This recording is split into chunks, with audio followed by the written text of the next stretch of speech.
You are listening to Something Rather Than Nothing. Creator and host, Ken Vellante. Editor and producer, Peter Bauer.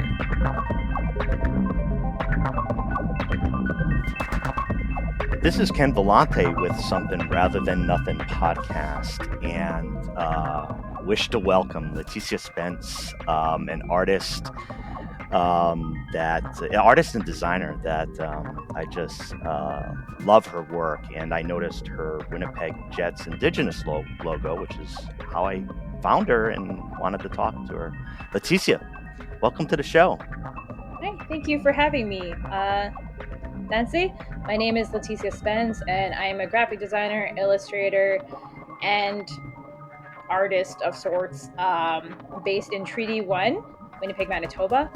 And I'm originally from Pimicikamak Cree Nation and Opaskwayak Cree Nation, and I'm happy to be here.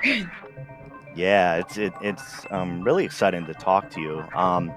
We're gonna chat a bit about kind of when you were younger, but one of the things I want to mention is about where you're from, and like I said, I encountered you almost by happenstance, with the Winnipeg Jets logo, and it's a team I've liked since I was a kid, and I've never been to Winnipeg, but I've studied like labor history. I'm a labor history guy, so I've studied like labor history in Winnipeg, and I like the sports. So it's kind of strange to be able to make this connection with you and with your art and design, and to be able to connect with you in Manitoba. But what I wanted to ask you first is, when you were born, were you an artist when you were born?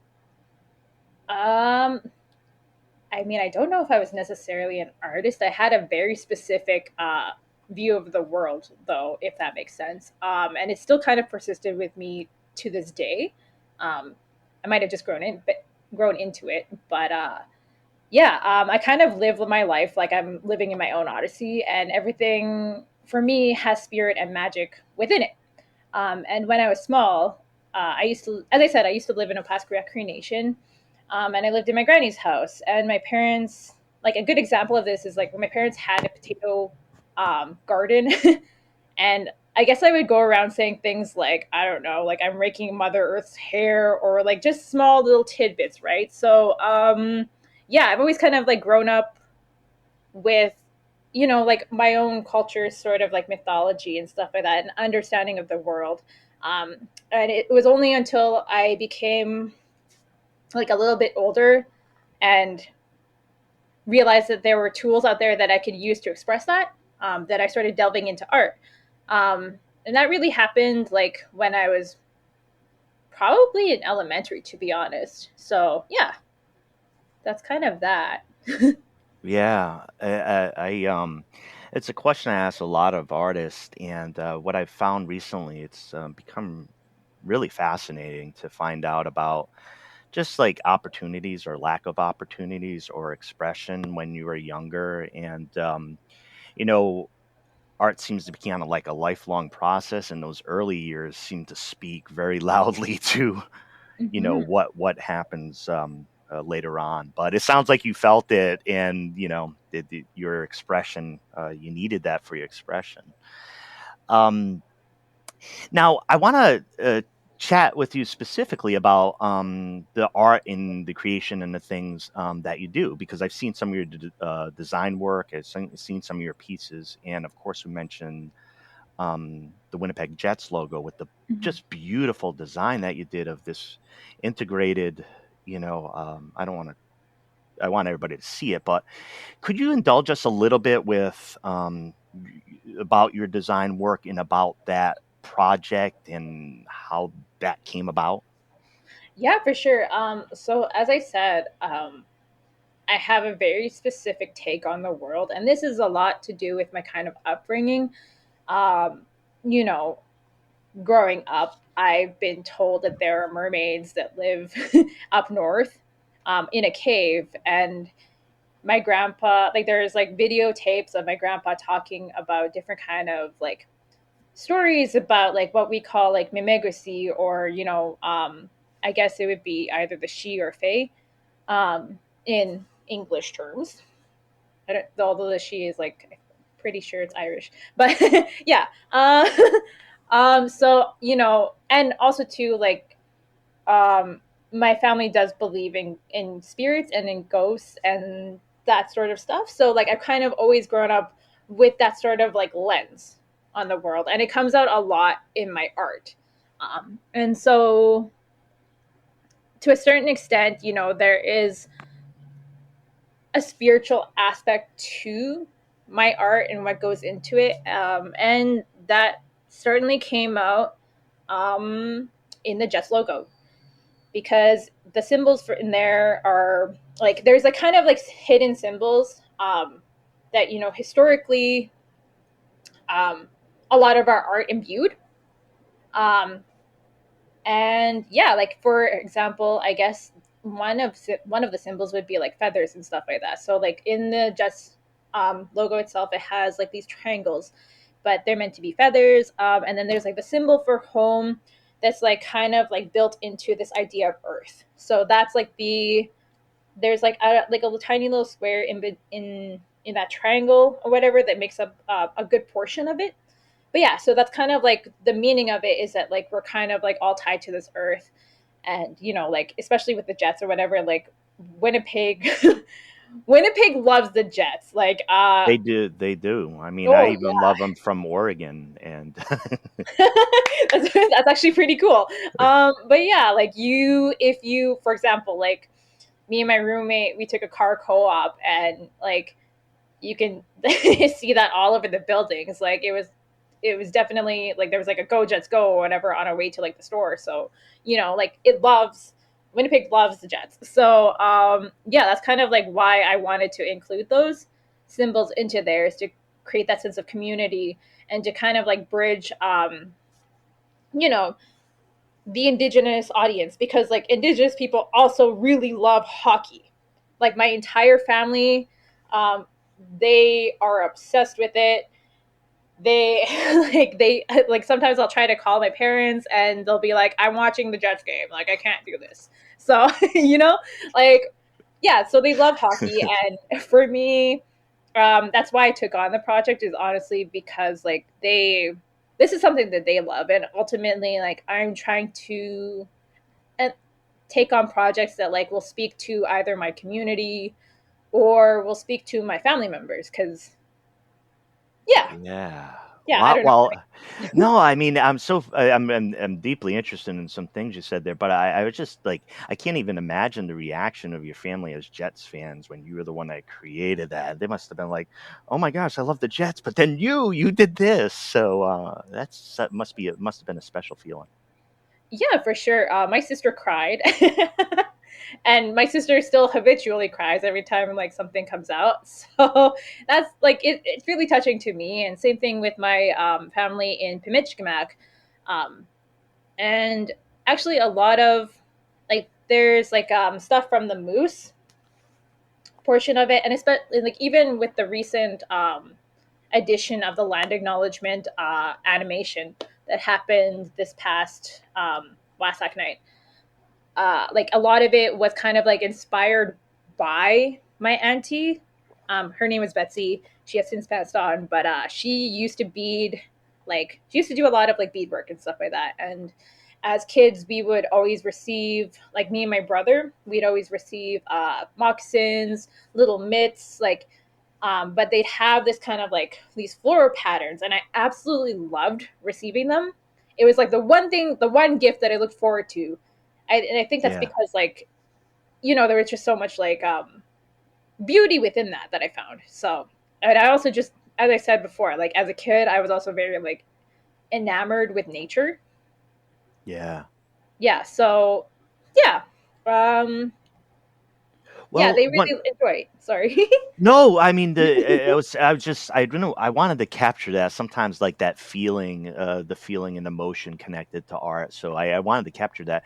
But we have other question. I have other questions I'm really interested in asking you, but I actually want to go back just a tiny bit.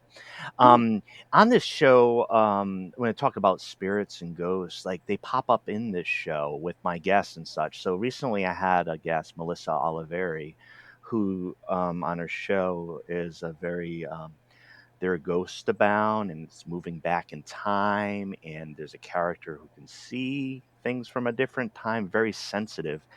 And I've had episodes like with Lauren Rhodes, who did a book called "Morbid Curiosity Cures the Blues," and it was all about kind of these strange life, afterlife type of stories. Um, so it's a theme that keeps coming up, and I know number one, it comes up because I'm like kind of obsessed with ghosts and spirits. And number two, I think it's something that artists bump into or sensitive or creatives bump Mhm. into. Is that part of maybe why it's been around? I mean, there's a lot of components, but you said you have a particular worldview and you're connecting to different type of energies out there. Is that part of your art? What's that like?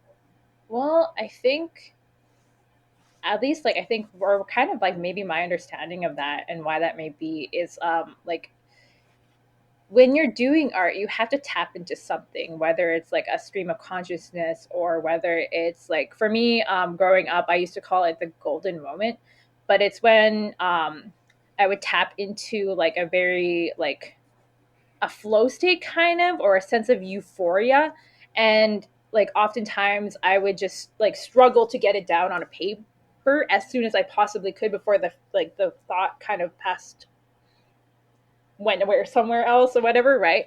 But like I think as artists, we might be maybe a bit empathetic, and you kind of have to be, right? You kind of have to be very observant um, when you're creating art, and so like you know maybe you people do like tap into that energies or allow themselves to tap into that energies. For me, what I sort of notice is that like yeah, like a lot of people that kind of like embrace like a wide spectrum of what the world looks like, including spirits, they're often very creative individuals, and that comes out in their art as well. So yeah, maybe.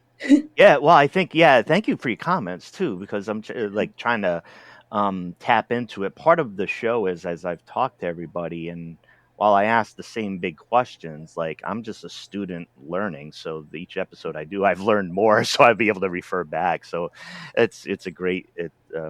So I appreciate you and what you contribute. Big question. I wanted to get one of the big questions in right here is what exactly is art? What is art? For me, as I said, like I often get kind of like ideas, they just sort of pop up in my head and I need to like get it out. And for me, a lot of times like art is a way to kind of like process what's going on up there. And a way to kind of like process the, you know, like maybe like what is happening to me externally, um, which I then internalize and then push out externally as well. You know what I mean? So for me, like it's a way to kind of, you know, express yourself, but also a way to learn, a means to learn for myself. Because I actually really like researching. I love researching. I it's do like, too. I yeah, love researching too. Yeah. it's like my favorite thing, probably about my process as like a designer is doing that research, because I feel like with each and every project that I take on, I'm learning like a new or I'm discovering a new lens of the world, right? And kind of like what that looks like from other people's perspective, and, you know, seeing what it all is. Like, because if, you know, um, if I didn't do that, then, and if I didn't learn from people, and I feel like art can also be that too. It's a way to kind of like see, I guess, like what the world looks like, you know, like, 'cause no artist has the same style as the next person over. You know what I mean? We all have very different expressions because that's we look at the world differently. And so you know, it's a way to kind of like learn something beyond your own eyesight, if that makes sense. I don't know. Does that make sense? It makes a lot of sense. And even if it didn't, it isn't a criteria on this show. Since isn't a criteria on this show, it can't be. The show's named something rather than nothing. So no, it does make sense. So you talk about art. Well, another question I have related to that is what is the role of art? Like All right, you make art, and that's your process. But like, what's art supposed to be doing in the world? Um, I was actually thinking about this one. And, I had heard something in a previous podcast before because I listen to a lot of podcasts. That's why I'm really thrilled to be like finally doing You're the like star. You're the star of yeah, this episode. I'm so excited. This is like really cool to me. I don't know. But yeah, so I listened to a podcast though, and it was like I also like astrology. So Hmm?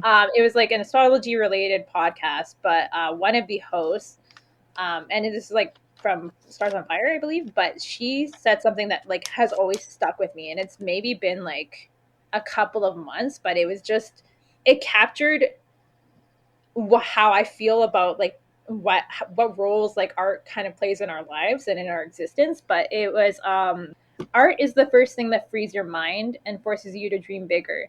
In order to deal with your anger, your grief, and your rage, you must create something beautiful around you. And that's really what I think art is. It's a way to kind of like process your emotions, and what's happening, especially, and you can even see that right now, in a time where there's a lot of chaos and a lot of confusion and a lot of fear. um, I feel like a lot of people are kind of like expressing that through art, and that's why it's so pivotal for moments like this, to be able to do that. So that's kind of like what I think art is like. Even before the pandemic, it was very much so that, like, for myself at the very least, like, um, whenever I felt like I had a lot of inner turmoil, the way that I would kind of work through that was to draw something, to paint something, to get it down onto my screen. So yeah, that's kind of what I think art is. And it's also like a way to kind of like, I guess, this is going to sound weird, but um, a way to make things pretty, a way to beautify your world, Yeah, and a way to kind of like paint it with your own colors and kind of like uh, make it look the way that you want it to look. not a bad inclination in a sometimes dirty world, right? Yes, and that's important, right? Like we need that, because if and I was talking to my a couple of my friends about this, but like if we didn't have art, like the world would just be so bleak and desolate, and I Yeah. don't know if It's tough to fathom, right? It's yeah, tough it's to really hard to fathom what it would be. Yeah, yeah. We're speaking with Leticia Spence, and just going back, again, encountered Leticia's design work with the Indigenous logos for the Winnipeg Jets and Manitoba Moose. Lest I forget, I should not forget the Manitoba Moose. Um, and does design and a lot of different art. And one of your recent comments, you were talking a little bit about the pandemic and the recency and how, like, you look around the world, people are in different spots of it, like deep in the crisis that we remember, and others are like, it's summertime, right? And there's been so Mhm. much change. I found that the pandemic itself was so big that I couldn't even remember in the podcast. I thought I've always done the podcast in the pandemic. It almost like swallowed it up. But I had done many episodes prior to it, and it was just so big. I just, in my head, it was like, now the podcast is coming out of the pandemic, maybe, It's just a Mhm. very strange, enormous experience, I think, that creatives are coming out of. Uh, For sure. in where we are today. All right, so one of the questions kind of goes back to a little bit kind of where you come from. It doesn't have to. The question is, what or who made you who you are? Oh, there's a lot. Yeah, like I kind of discussed or touched on it, right? Like my family members, we have a Yeah. very, like I come from an indigenous background. I'm Cree, from both sides, and like it's being an indigenous person within Canada is pretty interesting because, and maybe just in general, But oftentimes, as a result of colonization, I've grown up with a kind of like a dual religion, so to speak. So obviously, like most of my family, they're Christian to some degree, Anglican or otherwise. And but they also still tap into native spirituality with that same brush, which has always been interesting. So yeah, like as I said, I grew up hearing about a bunch of different stories that happened, you know, within their own families or within their own real life experiences that take on a very spiritual nature. My family believes a lot in their dreams and kind of like interpreting that. And actually, a lot of my artwork comes from that space as well. So it comes from two places. Like sometimes, like as I said, an idea hits me, and I'm like, oh, I need to, I need to get that out somehow. Or I dream about something, and I, you know, rush to kind of like get it down. So, but yeah, like I would say definitely my family and kind of like that upbringing, but also too like I had a very strong mother figure. Like my mom is the toughest person that I know. Like she is very ambitious, determined, but also very curious, you know. And I feel like for myself, like, I kind of maybe took on those characteristics or traits. Obviously, my own expression of that. But yeah, like she kind of saw, like, I think, as I said, like, I didn't necessarily have the tools when I was young, because I mean, dexterity and all that sort of stuff. Yeah. But she saw that, like, I think in elementary school that this was something that I like to do, which was drawing. Also, too, like, I got a couple scholarships for like the Winnipeg Art Gallery to go there as a kid, because I lived in the inner city, and I think yeah, I lived in the inner city, and they were like, yes, send this kid to art classes. So she saw that though, and she really ran with it, and she kind of always did that throughout the rest of my childhood. She was always kind of like encouraging and supporting my hobbies in that sense. And yeah, like, yeah, I think that's largely what kind of shaped me. Also, my circumstances, though, as well. Like, as I said, I lived in the inner city. And so I grew up at different points in my life in a state of poverty. So I was definitely not someone who had came from money. Let's start with that. And I all like within my family, there was also, addictions at certain points. And so, as I said, like art is a way to process and a way to kind of work through that. So that's the kind of tools that I utilize to sort of I make things manageable for Yeah. myself. Yeah, So and thanks for that too, because I can personally, connect with, you know, uh, growing up in the city, and there's struggling. Everything was a struggle, most of the struggle, and also some of the things is some of the influences, in the family. I was wondering about a question very particularly about that.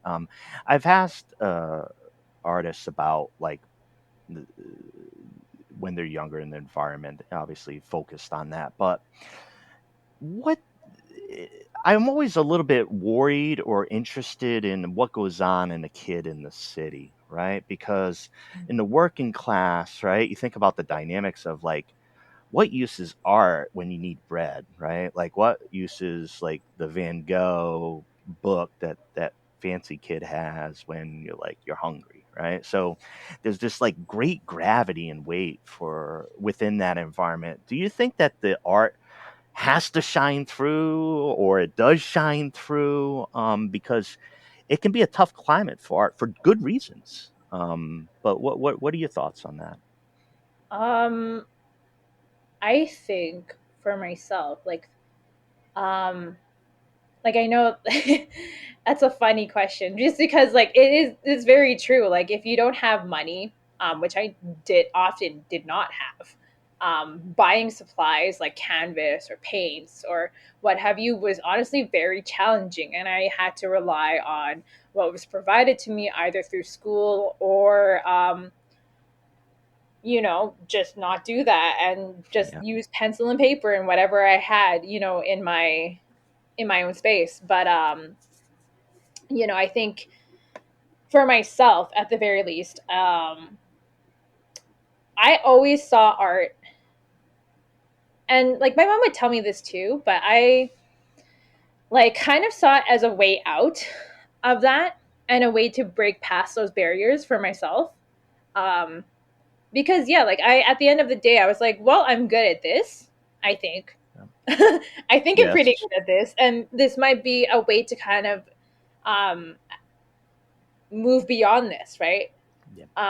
Because for the longest time, that was how I lived. Like, even like within my 20s, like I, a good example is like I would have to like often like pawn things off just to get money for like anything, right? So, um, that's kind of like why I like digital art or doing digital art now, because you can just do it on your computer that you already own versus like going to an art store to buy paints. Like as I said, I'm well, I said this off like camera, off camera or off like the podcast, but I said that like I am a paint night leader of sorts.